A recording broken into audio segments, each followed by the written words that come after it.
안녕하세요. 쉬운 기하 벡터 수능 길잡이의 이민혁입니다. 여러분들 반갑습니다. 자, 오늘은 제 12강이고요. 평면 벡터의 성분과 내적의 세 번째 시간입니다. 우리가 저번 시간까지 너무 중요한 위치 벡터에 대해서 너무 자세하게 배웠어요. 제가 가르쳐준 부분을 꼭 복습하시고 어떤 부분에 활용하는지, 그 다음에 위치 벡터가 왜 필요했는지를 다시 한번 생각해 주시기 바랍니다.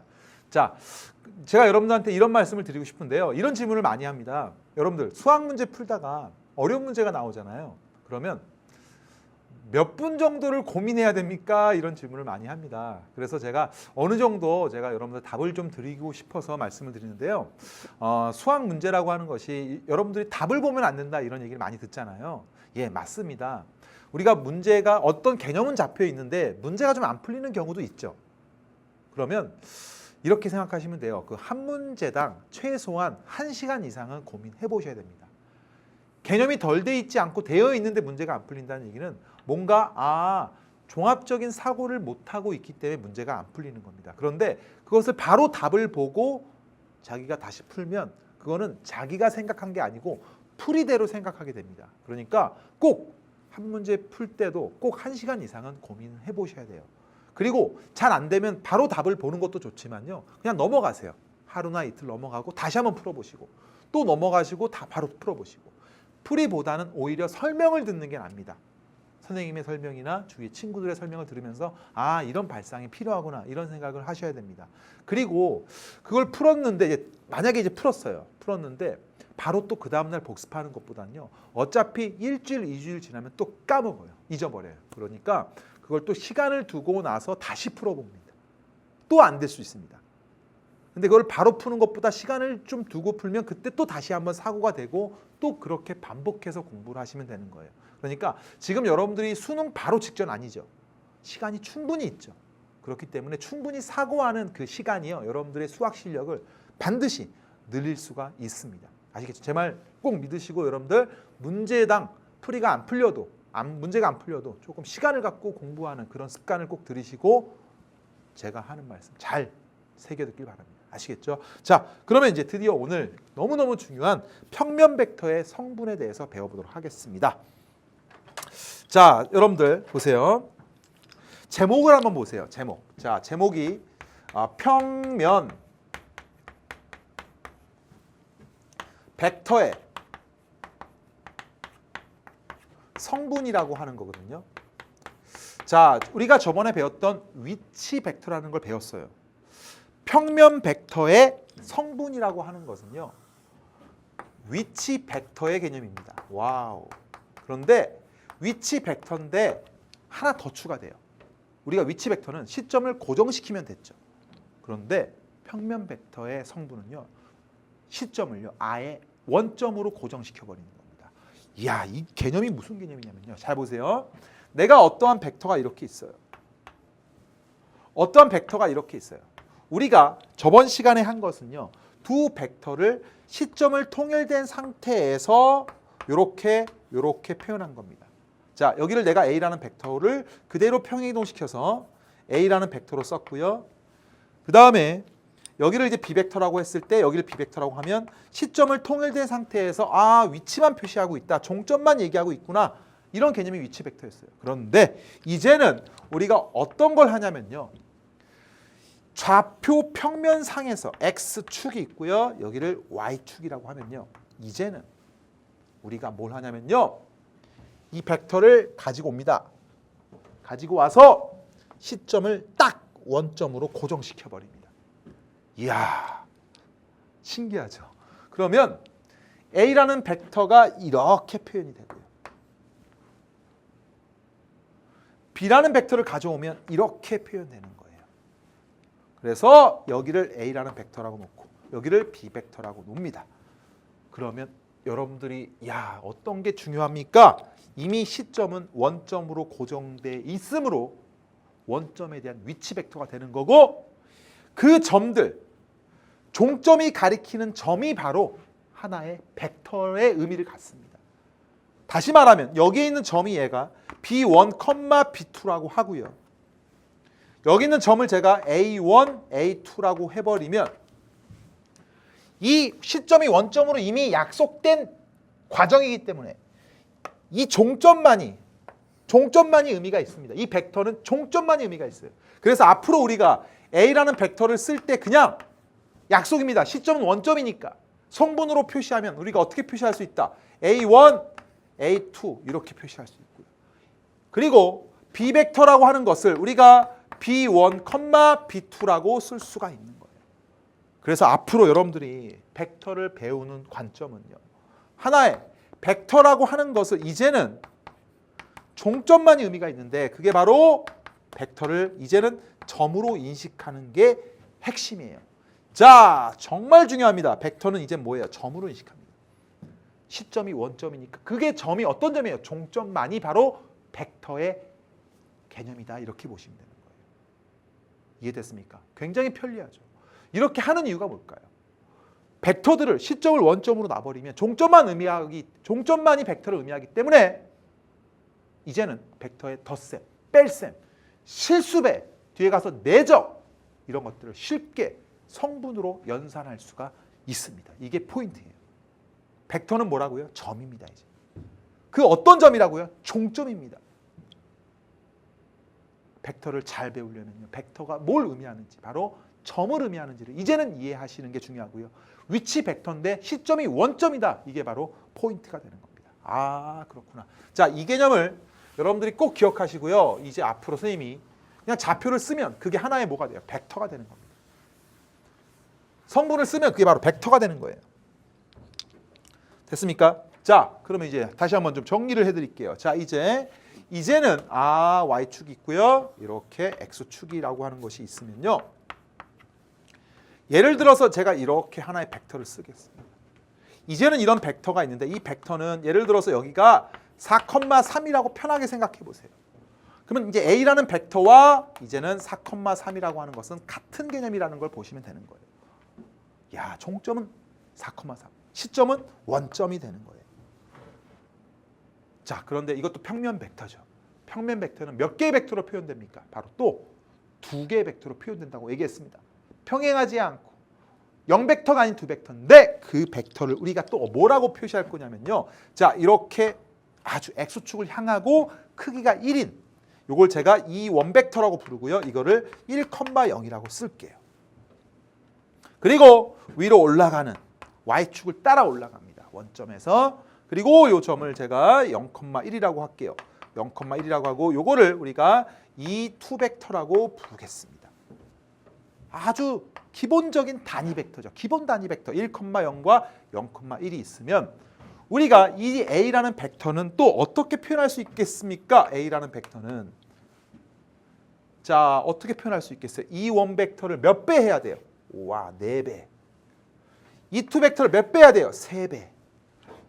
그래서 4의 이 원벡터가 플러스 3, 2, 2 벡터를 더해서 A라는 벡터가 만들어지고 야, 요게 4,3이 바로 4, 2원 벡터, 3, 2, 2 벡터와 같다. 이렇게 보시면 되는 거예요.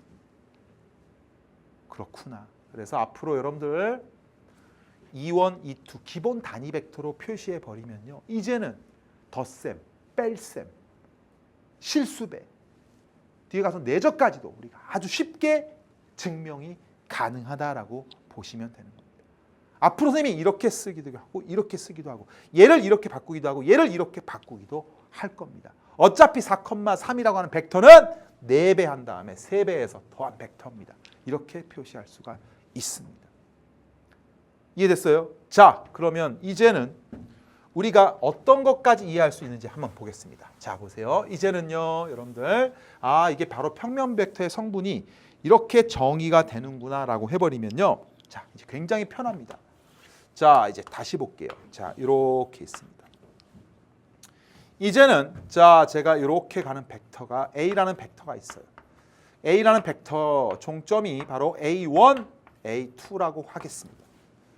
그리고 자, 이렇게 갑니다. B라는 벡터라고 쓰고요. 그 종점을 B1, B2라고 하면요. 우리가 이제는 어려움이 없어요. 우리가 A라는 벡터와 B라는 벡터를 더하면 어떻게 되냐 이런 거 물어봐요. 그러면 결론적으로 얘기하면 A1 플러스 B1, A2 플러스 B2가 된다. 각각의 성분끼리 좌표, X 좌표, X 성분끼리 더하고 Y 좌표끼리 성분끼리 더하면 된다. 왜 그러냐라고 부르면요. 이런 건 다 어떻게 합니까? 편해요. 왜? A라는 벡터는 어떻게 표현할 수 있다? A1에 아까 얘기했던 이 원벡터로 표현할 수 있고요. 플러스 A2라고 하는 것은 이 투 벡터. 이건 뭐였어요? 1,0. 얘는 0,1. 그게 바로 4, 3. 아까 했던 그대로입니다. 그리고 B라는 벡터를 쓸 때는 뭐라고 써요? B1에다가 이 원벡터 플러스 자 B2에다가 이 투 벡터 이렇게 쓸 수가 있어요.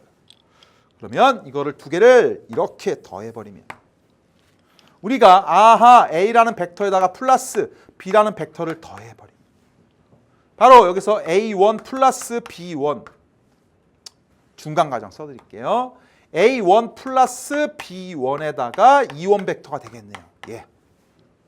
플러스 그 다음에 A2 플러스 B2에다가 이 투 벡터가 되겠어요. 그러면 여기는 다시 좌표로 표현하면 어떻게 돼요? A1 플러스 B1, A2 플러스 B2 이렇게 표시할 수가 있고 벡터를 이렇게 좌표로 표시할 수 있다. 이렇게 정리가 된다는 얘기. 이해됐습니까? 이런 식으로 증명하면 여러분 충분히 벡터가 좌표로 표현되는구나. 성분으로 표현되는구나. 그러면 이걸 배웠으면요. 이제는 어떤 걸 알아셔야 되냐면요. 이제 벡터들을요. 시점을 원점으로 놓고 모든 벡터가 성분으로 표시되잖아요. 그러면 우리가 힘들게 덧셈과 뺄셈을 했죠. 그 전에. 인위적으로 막 그려서 했죠. 그럴 필요가 있어요? 없죠. 왜? 성분끼리 더하면 되니까. 그 벡터 자체를 이제는 해석해버리면 되는 겁니다. 그러니까 여러분들 모의고사나 내신에서 벡터 자체를 성분으로 표시하는 순간에 이제는 연산이 자유롭게 아주 쉽게 연산이 된다는 걸 기억해 주시면 되는 거예요. 덧셈 어렵게 할 필요 없네요. 왜? 벡터를 좌표로만 표시할 수 있다면, 성분으로만 표시할 수 있다면 마찬가지죠. A라는 벡터하고 빼기 B라는 벡터를 성분으로만 표시할 수 있으면 어떻게 하면 될까? 얘는 똑같습니다. B1, A2 마이너스 B2 이렇게 되는 거예요. 이것도 여러분 증명해 보시면 똑같이 되는 거예요. 또 마찬가지로 어떤 A라는 벡터에다가 K배를 해버리면 이것도 어떻게 되냐면요. 바로 K에다가 A1, A2가 되고요. 이건 다시 KA1하고 KA2가 된다는 걸 여러분들이 충분히 증명할 수가 있어요. 마찬가지입니다. 자, 그리고 더 붙여서 우리가 어떤 벡터 A라는 벡터하고 B라는 벡터가 같다라고 합니다. 두 벡터가 같아요. 벡터 같다는 얘기는 어떻게 돼? 종점이 같다는 얘기므로 다시 말하면 A1하고 B1이 같고 이고 A2가 B2랑 같다는 말과 동일합니다. 같아도 같은 거고. 됐어요. 그리고 다 되는 거예요. 이제 A라는 벡터의 크기를 구하려면 어떻게 할까요? 크기는 길이죠. 어차피 시점이 원점이기 때문에 원점과 그 점 사이에 거리이기 때문에 루트에 A1의 제곱 플러스 A2의 제곱이 되는 거예요. 이런 연산을 자유롭게 할 수 있게끔 만들어준 게 바로 벡터의 성분입니다. 여러분들이 이제는 벡터를 이렇게 연산을 자유롭게 하는 것들을 계속해서 공부하셔야 됩니다. 됐습니까? 이해됐어요? 자, 그리고 이제는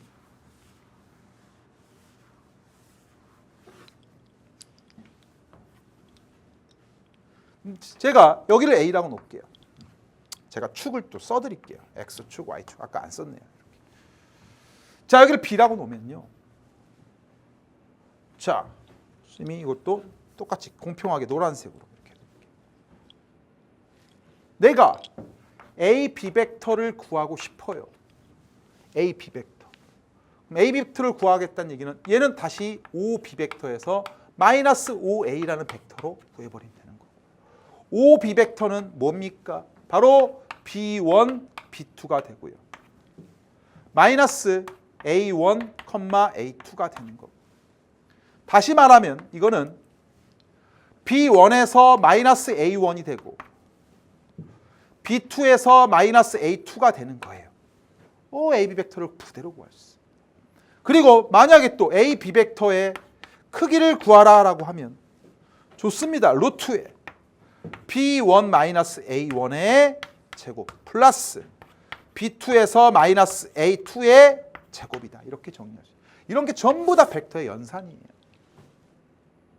어떤 벡터든 간에 다 시점을 원점으로 돌려서 바로 벡터 연산이 가능하다 이런 뜻입니다. 그래서 여러분들이 그냥 내가 문자로만 보여드리니까 제가 좀 헷갈릴 수 있잖아요. 그러니까 잠깐 제가 또 이런 설명을 좀 해드릴게요. 이걸 의외로 헷갈려 하더라고요. 어떤 부분을 헷갈려 하냐면요. 잘 보세요. 예를 하나만 들어드릴게요. 자, 이런 거예요. 지금 한 게 어떤 내용이 다시 한번 정리하자면 X축이 있고요. Y축이 있습니다. 쉽게 받아들이세요. 자, Y축이 있습니다. 원점이 이렇게 있어요. 예를 들어서 이렇게 가는 벡터가 있대요. 요거를 제가 1,2라고 할게요. A라는 점. 그 다음에 이렇게 가는 벡터가 이렇게 있대요. B라는 점을 예를 들어서 뭐 편하게 2,1이라고 할게요. 자, 요 벡터를 내가 A 벡터, 요 벡터를 B 벡터라고 하는데요. 만약에 제가 이런 얘기예요. A 벡터에서 마이너스 B 벡터를 빼고 싶은 거예요. 두 벡터를 빼고 싶어요. 그럼 이제 어떻게 하겠다? 쉽게. 그래, 1,2구나. 그래, 마이너스. B 벡터는 2,1이구나. 이렇게. 그러면 1에서 2 빼니까 마이너스 1이 되고요. 2에서 1 빼니까 1 되는 거예요. 이게 봐서 A 벡터에서 B 벡터를 뺀 거거든요. 그게 마이너스 1,1이 된다는 얘기는 어떤 벡터라는 이것도 시점이 원점이 위치 벡터이기 때문에 마이너스 1,1 된다는 얘기는 마이너스 1. 이렇게 가는 벡터가. 요 벡터가 뭐예요? 바로 A 벡터에서 B 벡터를 뺀 요 벡터가 요 벡터로 인식이 된다는 얘기예요. 이해됩니까? BA라는 벡터죠, 사실은. 이 벡터가 이 벡터로 인식이 되는 거예요. 바로 마이너스 1,1은 시점이 원점에서 마이너스 1,1로 향하는 요 벡터가 바로 요 벡터가 바로 요렇게 표현이 되는 거예요. 그게 위치 벡터입니다. 꼭 예를 들어주세요. 괜찮아요? 예, 좋습니다. 자, 그래서 여러분들 여기까지 벡터의 성분이 이런 거구나. 그리고 하나씩 여러분들이 증명을 해보시는 것도 여러분들 제가 증명한 거 첫 번째처럼 나머지도 증명을 해보시면 됩니다. 자, 그러면 이제 쉽게 우리가 문제로 한번 들어가보도록 하겠습니다. 연습하겠습니다. 자, 예제 2번 보겠습니다. 두 벡터 A 벡터가 이렇게 있고요. B 벡터가 이렇게 있을 때 자, 이렇게 성분으로 나타내시오. 자, 바로 가겠습니다. 자, 이건 어떻게 돼요? 6의 A 벡터고요. 마이너스 3B 벡터입니다. 마이너스 4A 벡터고요. 그 다음에 플러스 5B 벡터입니다. 그러면 6, 4. 2의 A라는 벡터가 되고요. 그리고 마이너스 3 플러스 2B 벡터가 되는 거예요. 됐습니까? 근데 A라는 벡터는 어떻게 성분이 되죠? 3, 마이너스 2라는 성분으로 쓸 수 있고요. B라는 벡터는 마이너스 2,5라고 쓸 수가 있어요. 그래서 그냥 바로 정리하면 2배의 3, 마이너스 2라고 하는 거하고 실수배죠. 그 다음에 플러스 2배의 B벡터 마이너스 2,5라고 하는 것으로 쓸 수가 있습니다. 자, 정리하면요. 바로 들어갈까요? 6, 마이너스 4, 2가 되고요. 마이너스 4 플러스 10, 6 이렇게 되겠죠. 그래서 결론은 2,6 이게 하나의 벡터를 의미한다. 이렇게 보시면 됩니다. 예. 자, 그 다음 보겠습니다. 자, 2번 보시면요. 두 벡터 A라는 벡터가 있고 B라는 벡터가 있을 때 X 벡터의 크기를 구하라. 우리가 이건 실수배하고 우리가 덧셈, 뺄셈 전부 다 처음에 배웠던 내용들이 그대로 적용이 되는 겁니다. 자, 그대로 적용을 해버리면 자, 보세요. 일단 정리하겠습니다. X 벡터를 구하는 거기 때문에 3A라는 벡터에다가 플러스 6에다가 B 벡터가 될 거고요. 마이너스 3에서 x 벡터가 됐겠습니다. 그리고 플러스 x 벡터, a 벡터고요. 플러스 3b 벡터. 그리고 여기는 마이너스 2a라는 벡터가 되는데 우리가 구하고 싶은 게 어떤 벡터예요? x 벡터가 되는 거예요. 그럼 x 벡터로 표현을 해야 되기 때문에 3의 x 벡터를 우변으로 이항시키고요. 4a 벡터 마이너스 a 벡터니까 6a 벡터가 되고요. 6b 벡터하고 3b 벡터니까 플러스 9b 벡터가 되는 거예요.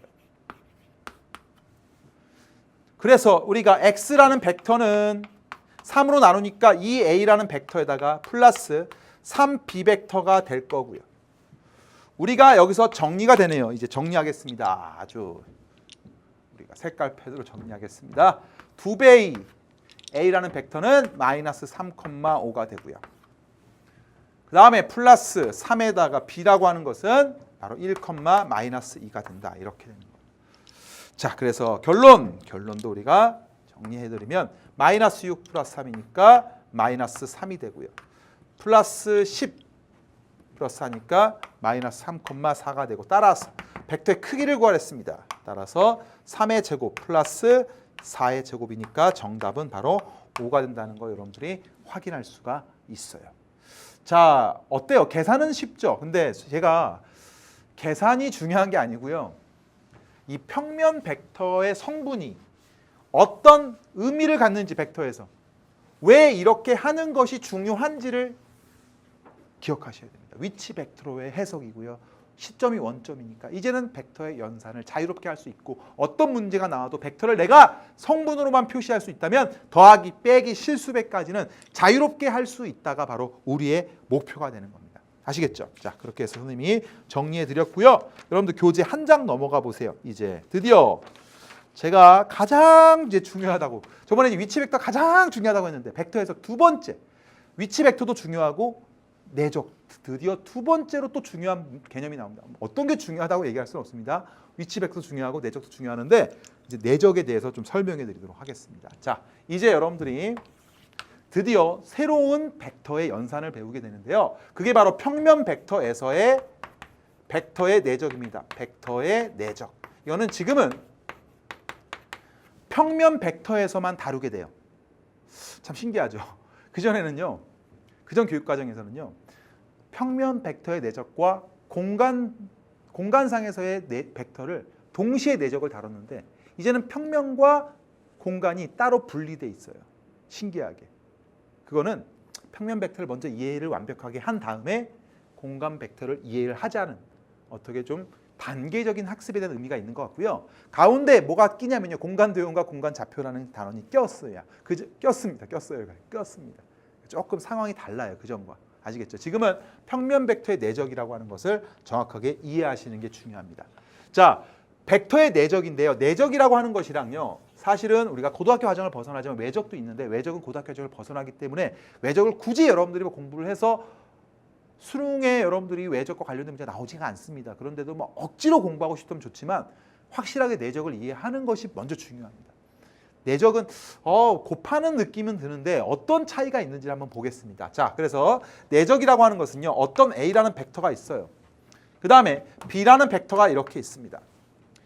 두 벡터를 내적한다는 의미는요. 이렇게 가운데다가 점을 찍어요. 좀 크게 찍으세요. 기호입니다. 이렇게 곱하기로 쓰면 안 돼요. No, 안 돼요. 점으로 표시하는 겁니다. 그러면 어떤 벡터를 내가 A라는 벡터라고 놓고요. 자, 어떤 B라는 벡터가 있는데 시점을 제가 통일을 시켜서 A라는 벡터하고 B라는 벡터를 이렇게 내적을 시킬 겁니다. 내적의 기호예요. 기호. 정의가 있겠죠. 수학적 정의는 뭐냐면 A 벡터와 B 벡터를 내적하면 A라는 벡터의 크기에다가 자, B라는 벡터의 크기 그리고 곱하기 코사인 세타를 구하는데요. 코사인 세타에서 이 세타는 두 벡터가 이루는 각을 의미하는 거예요. 와, 그래서 이게 바로 내적의 정의입니다. 물론 세타의 범위는요. 0도부터 시작해서 180도까지만 의미가 있습니다. 수학적으로. 왜 그런지 설명을 해드리겠습니다. 일단 정의부터 기억하세요. 자, 벡터의 내적의 정의는 A라는 벡터 내적 B 벡터는 A 벡터의 크기, B 벡터의 크기 곱하기 코사인 세타가 된다. 이렇게 정리하시면 되는 겁니다. 자, 제가 근데 이것만 가르쳐 드리면 여러분들이 그냥 혼자서 공부하면 되잖아요. 이게 어떤 의미를 갖는지를 좀 설명해 드리도록 하겠습니다. 일단은 이 값은요, 벡터가 아니에요. 실수값이 나옵니다. 신기하죠? 1, 2, 5 벡터가 나오는 게 아니고 실수값이 나와요. 그런데 여러분들 이렇게 이해하시면 됩니다. 이걸 어떻게 연산을 할까? 어떤 의미를 갖는지 한번 보세요. 자, 보세요. A라는 벡터가 있는데요. 자, 여기서부터 여기까지의 크기를 제가 A 벡터의 크기라고 놓을게요. 이렇게. 잘 보세요. 그림 그리셔야 됩니다, 여러분들. 그 다음에 여기서부터 여기까지의 길이를요, B 벡터의 크기라고 놓을게요. A 벡터와 B 벡터의 크기를 곱한 다음에 코사인 세타를 곱하라고 했는데, 자, 보세요. 여기서 A 벡터에다가 수선의 발을 한번 그려보세요. 벡터에다가 수선의 발을 내려 떨어져 주세요. 그러면 잘 보시면요. 자, 여기서부터 여기까지의 길이가 어떻게 될까요, 여러분들? 우리가 미적2에서 삼각함수 빗변분의 밑변이 무슨 세타? 코사인 세타죠. 다시 말하면 B 벡터에다가 코사인 세타를 곱한 거죠. 이 길이가. 그러니까 결국은 내적이라고 하는 것은요, 이 벡터, 이 벡터의 크기에다가 이 벡터의 크기에 코사인 세타를 곱한 것을 곱한 겁니다. 이거 곱하기 이것이 바로 벡터의 내적 의미입니다. 자, 뒤에 가면 여러분들 뭘 배우냐면요, 정사형이라는 걸 배워요. 공간도형 공간좌표에서. 정사형은 이제 그림자랑 관련이 있는데요. 얘를 수직으로 내려 쬐세요. 요 점 있죠. 종점이 딱 떨어지는 점이 있어요. 이거 나중에 정사형이라는 개념을 쓸 건데요. 이 길이만큼을 이 길이에다가 곱한 게 바로 내적이에요. 이런 개념을 기억하셔야 됩니다. 그래서 선생님이 나중에 우리끼리 약속인데요. 우리끼리 아직 정사형을 뒤에 가서 배우지만 정사형을 곱한 거라는 개념 자체를 이해하시면요, 벡터의 내적을 쉽게 좀 이해할 수가 있습니다. 이해 됐습니까? 자, 그러면 우리 계속 연습해 볼게요. 선생님, 한번 연습 좀 시켜드릴게요. 자, 보세요. 계속 연습하겠습니다. 예를 들어서 A라는 벡터가 이렇게 있어요. 여기 길이가 3이래요. 자, 여기 B라는 벡터가 이렇게 있어요. 여기가 예를 들어서 2래요. A라는 벡터가 있고 B라는 벡터가 이렇게 있는데 여기 각은 60도래요. 그러면 우리가 A라는 벡터하고 B라는 벡터를 내적하자라고 하면 어떻게 한다고요? 바로 3 곱하기 여기서 떨어뜨리세요.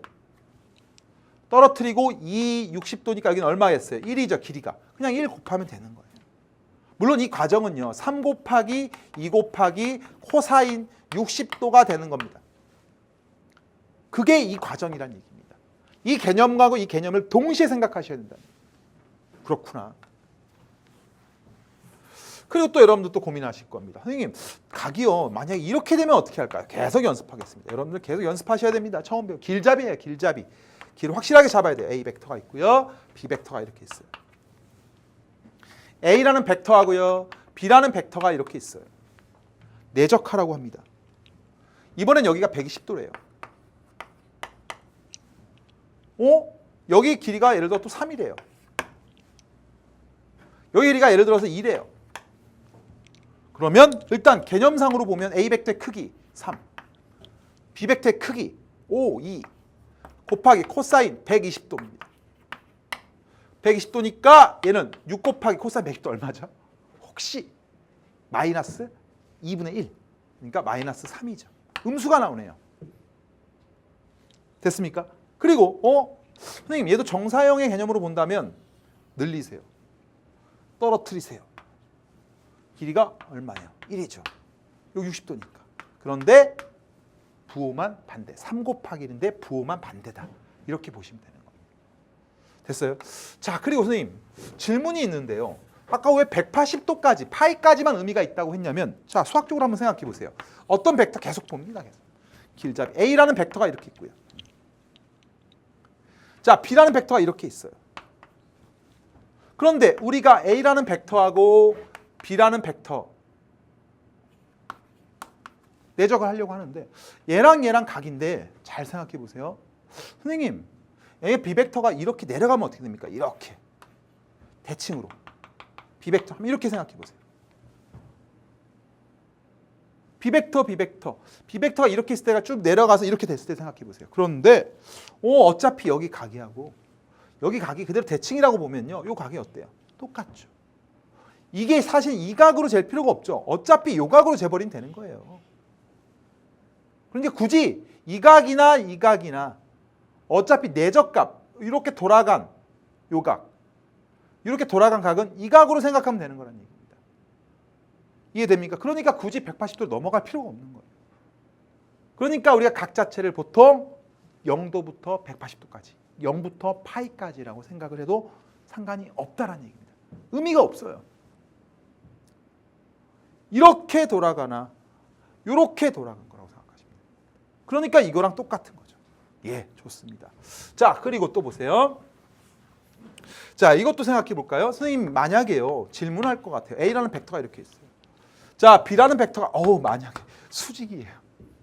자, 수직이면 A라는 벡터하고 B라는 벡터를 내적하면 어떻게 나올까요? 크기 코사인 세타. 코사인 세타인데 세타가 90도니까 0이 되는 거예요. 그래서 수직이면 0 됩니다. 앞으로 어떤 벡터의 수직 관계를 논할 때는 내적을 합니다. 알겠습니까? 예, 좋아요. 그렇구나. 또 계속 생각해 보겠습니다. 선생님, 같은 벡터를 내적하면 어떻게 될까? A라는 벡터를요, 2번 A라는 벡터를 내적하는 거예요. 색칠을 해주는 거예요. 얘는 보세요. A라는 벡터의 크기에다가 A라는 벡터의 크기에다가 코사인 몇 도일까요? 0도겠죠. 그러면 0도가 얼마예요? 1이죠. 그러니까 A라는 벡터의 크기의 제곱이 되는 겁니다. 앞으로 같은 벡터를 내적하면 그 벡터의 크기의 제곱이 됩니다. 이걸 가지고 성분을 너무 많이 연습을 합니다. 정말 신기하죠. 알겠습니까? 선생님, 다른 방향이 또 어떻게 될까요? 만약에 A라는 벡터하고 이렇게 되는 벡터를 내적하라고 합니다. A라는 벡터하고 B라는 벡터를 내적해요. A라는 벡터의 크기, B라는 벡터의 크기에다가 코사인 180도인데 코사인 180도는 마이너스 1이니까 부호가 마이너스가 되는구나. 크기는 그대로 곱해지고. 이런 겁니다. 자, 이제 내접이 연습이 됐습니까? 예, 좋습니다. 내접이 연습이 됐고요. 이제는 그 교재 보시면 성분으로 주어진 벡터의 내적이라고 하는 부분이 있습니다. 거기 4번에 해당되는 부분인데요. 이것도 계속 벡터의 내적에 이어서 가겠습니다. 자, 이렇게 써드릴게요. 좋습니다. 내적의 성분 연산입니다.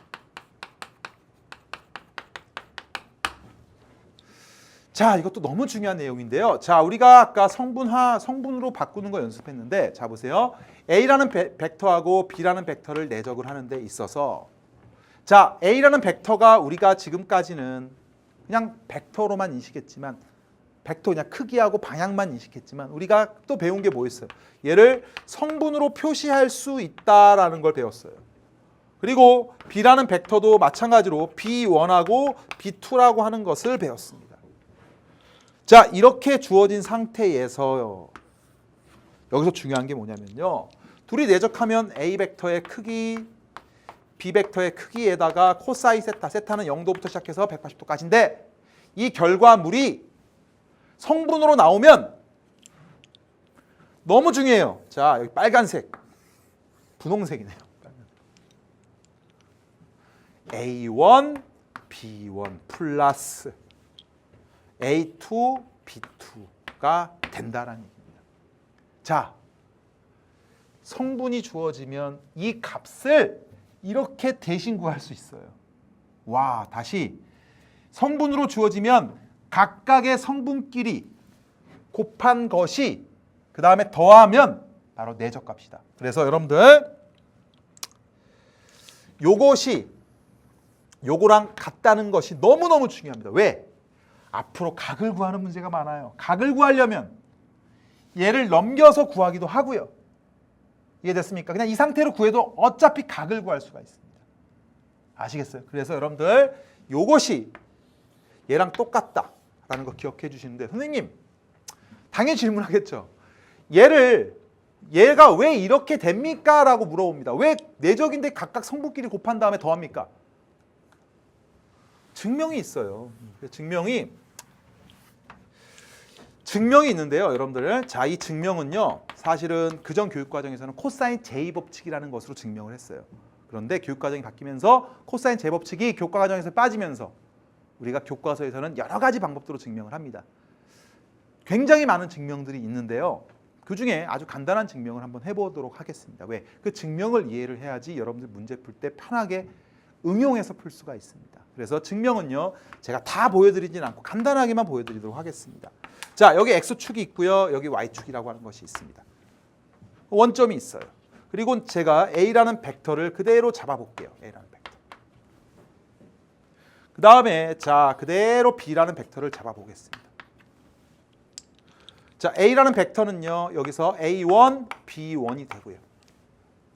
자, 요 점은 A2, A1, B1이라고 놓는 것보다는 A1, A2라고 놓겠습니다.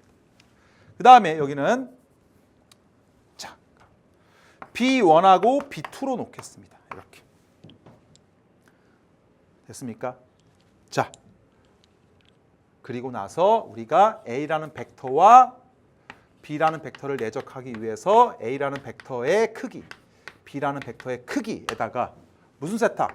코사인 세타인데 그 코사인 세타라고 하는 것을 바로 요각이 바로 세타가 되겠죠. 그런데 그 세타는요, 이렇게 여기를 알파, 여기를 베타라고 놓을 수가 있으면요, 바로 세타라고 하는 것은 알파에서 베타라고 놓고요. 일단 첫 번째는요, 알파가 베타보다 큰 경우부터 증명을 하는 거예요. 됐습니까? 자, 그런데 여기서 코사인 알파라고 하는 것이 바로 구해집니다. 아주 쉽게 구해져요. 코사인 알파는 여러분들 혹시 코사인 알파래요. 세타는요. 세타가 뭐에서 못 뺀 거예요? 알파에서 베타를 뺐는데요. 여러분들 혹시 미적분 2에서 삼각함수의 덧셈 정리 나오네요. 삼각함수 덧셈 정리에서 코사인 알파 마이너스 베타는 코사인 알파 코 플러스 사인 알파 사인 베타 이렇게 되는 거예요. 그런데 코사인 알파의 정의는 뭐예요? 여러분들 잘 보세요. 우리가 삼각함수에서 자, 그대로 선생님이 조금 써버릴게요. 자, 여기서 수선의 발을 내려버렸을 때 코사인 알파는 빗변분의 X좌표죠. 그게 정의죠. 삼각함수의 정의. 따라서 얘가 A 벡터의 크기 분의 A1이 되고요. 코사인 베타는 어떻게 됩니까? 수선의 발 내려버리면 B 벡터의 크기 분의 B1이 되겠죠.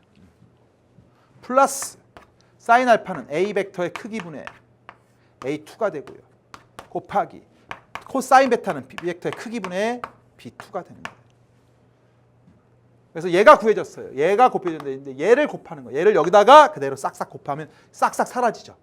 사라지고 남는 것은 드디어 A1, B1 플러스 A2 플러스 A2, B2가 된다는 거 여러분들 확인할 수 있고요. 물론 알파가 베타보다 큰 경우만 했지만 또 베타가 알파보다 큰 경우도 마찬가지고요. 알파랑 베타가 같은 경우도 여러분들 해보시면 확인할 수가 있습니다. 아십니까? 그래서 여러분들 이렇게 정리하시면 아, 내적의 성분도 이렇게 쉽게 증명이 되는구나. 이렇게 보시면 되는 거고요. 야, 재밌다. 내적이 이렇게도 증명이 되는구나. 여러분들이 정확하게 보시면 되는 겁니다. 자, 그리고 내적이라고 하는 것을 이렇게 배웠는데요. 내적이라고 하는 것을 이용해서 여러분들 거기 교재 보시면 성질이라고 하는 것도 또 있어요. 자, 그것도 정리를 해드리고 이제 문제 풀이로 들어갈 텐데요. 자, 내적의 성질입니다. 자, 이것도 계속 다 내적에 들어가는 내용이에요. 내적이 어마어마하게 많네요, 내용이. 우리가 쉽게 생각할 수 있는 것 같아요. A라는 벡터하고요, B라는 벡터를 내적하면요, B라는 벡터를 A라는 벡터와 내적하는 결과와 자리를 바꿔 똑같다. 무슨 법칙 성립한다? 교환법칙 성립한다.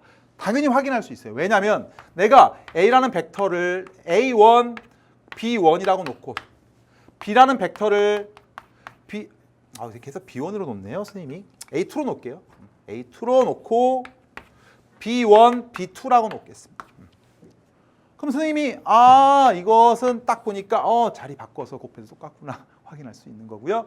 자, 두 번째로 교환 법칙만 성립하는 게 아니고요. 분배 법칙 성립합니다. A라는 벡터하고 B라는 벡터 플러스 C라는 벡터를 내적하는 것은 이것 또한 어떻게 하면 돼요? 이거 A라는 벡터 내적 B 벡터 플러스 A라는 벡터 내적 C 벡터로 표현할 수가 있습니다. 선생님 이것도 어떻게 증명합니까? C라는 벡터를 C1, C2라고 놔버리면 어차피 그대로 집어넣어 주시면 돼요. 이거를 요거 집어넣어서 내적하고 요거 내적한 걸 더해주면 같다는 거 확인이 됩니다. 아시겠습니까? 그 다음에 세 번째로 자, 또 뭐가 있을까요? 이런 겁니다. 어떤 K의 A라는 벡터를 내적합니다. A, B 벡터라고. 그거는 A라는 벡터에다가 B라는 벡터를 내적한 다음에 K배를 해도 같은 결과가 나오고 또 K라고 하는 것을 D로 보내도 똑같습니다. K의 B 벡터를 보내도 같은 결과가 나온다. 이것도 마찬가지로 실수배에 대한 여러분들 결합법칙 성립한다. 그래서 이 세 가지가 여러분들 이거 가지고 여러분들 충분히 증명할 수가 있다. 여기까지 정리하시면 되고요. 자, 이걸 가지고 여러분들이 꼭 하나만 또 정리하실 게 뭐냐면요. 여러분들 거기는 교재는 없지만요. 잘 나오는 개념이 하나가 있어요. 그게 바로 뭐냐면 요 개념입니다. 자, 앞으로 선생님이 이런 얘기를 할 거예요. A라는 벡터하고 플러스 B라는 벡터 다 정리 하나만 더 해주세요. 필기로. 요거의 제곱을 구하라고 합니다. 이걸 연산하고 싶어요. 그런데 우리가 보세요. 어떤 벡터를 더한 다음에 크기의 제곱을 하라 그랬는데 우리가 저번에 배운 게 중에서 A라는 벡터하고 B라는 벡터를 똑같은 벡터를 뭐하면 내적하면 크기의 제곱이 된다고 했죠. 그러니까 얘가 나오면 이렇게 정리할 수가 있어요. 자, 얘가 나오면 어떻게 한다고? 이렇게 정리할 수 있죠. 왜? 우리가 배웠죠. 똑같은 벡터를 내적하면 크기의 제곱이다. 똑같은 벡터 내적하면 크기의 제곱이다. 그러니까 반대로 생각한 거죠. 얘를 이렇게 바꾼 거예요.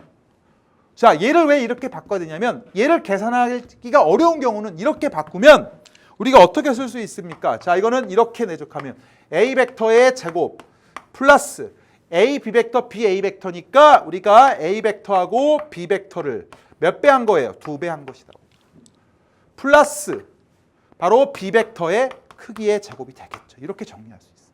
앞으로 이런 연산이 너무 많아요. 이거는 이제 모의고사에 3점짜리에서 많이 나오는 경우인데 또 보겠습니다. 2A 벡터하고 마이너스 3B 벡터의 크기의 제곱을 구하라고 하면 얘는 어떤 크기의 제곱은 2A 벡터하고 마이너스 3B 벡터를 누구랑 다시 자기 거랑 2A 벡터하고 마이너스 3B 벡터를 내적한 거랑 똑같습니다.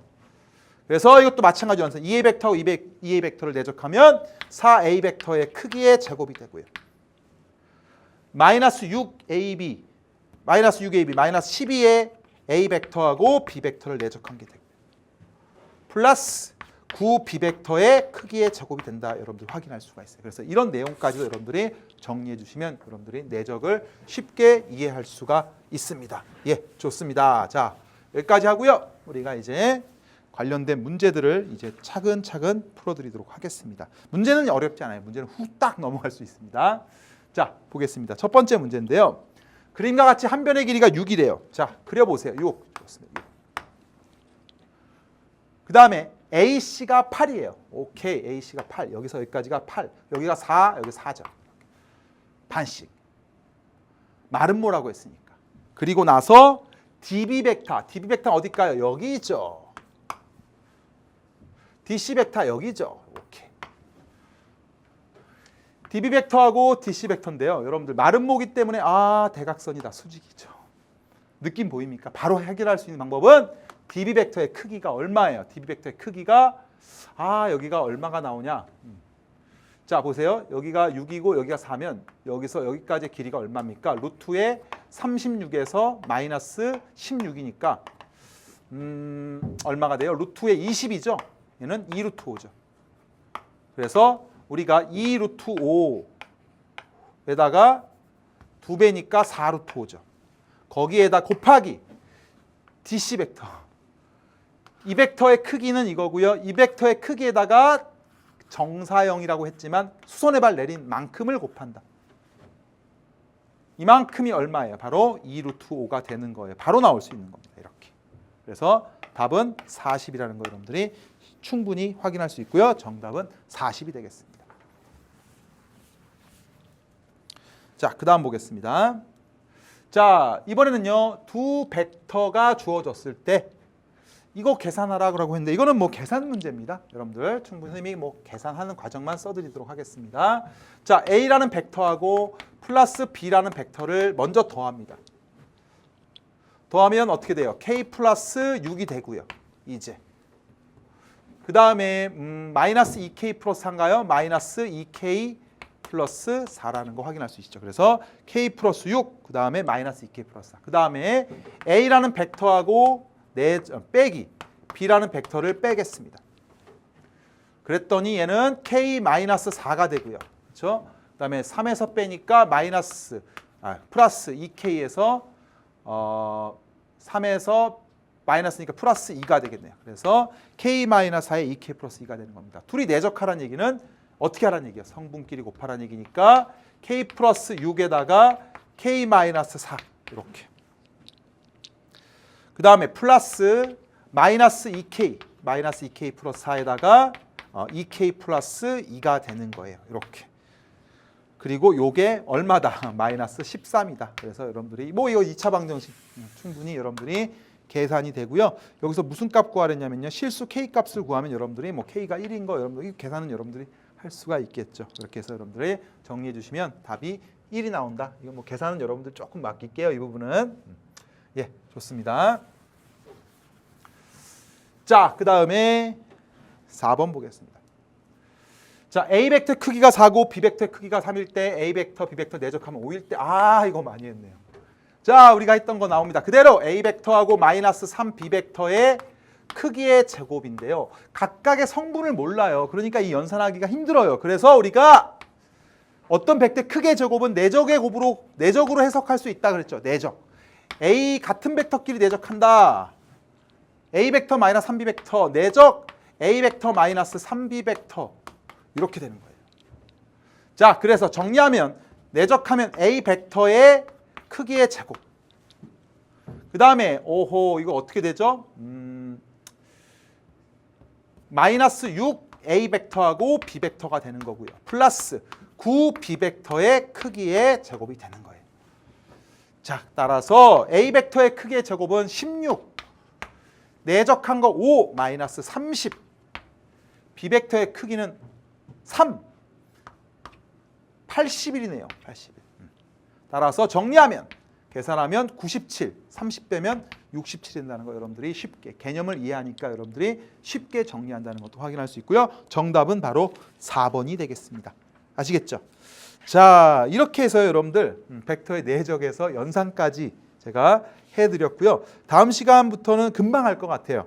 평면 벡터가 이루는 각의 크기 하고 그 다음에 이제 직선의 방정식을 배웁니다. 평면에서. 그 다음에 이제 마무리가 되고요. 자, 일단 여기까지 여러분들 꼭 정리를 하시고 우리 다음 시간에는 새로운 마음으로 또 의지를 갖고 다음 시간에 뵙도록 하겠습니다. 우리 정말로 수고했습니다.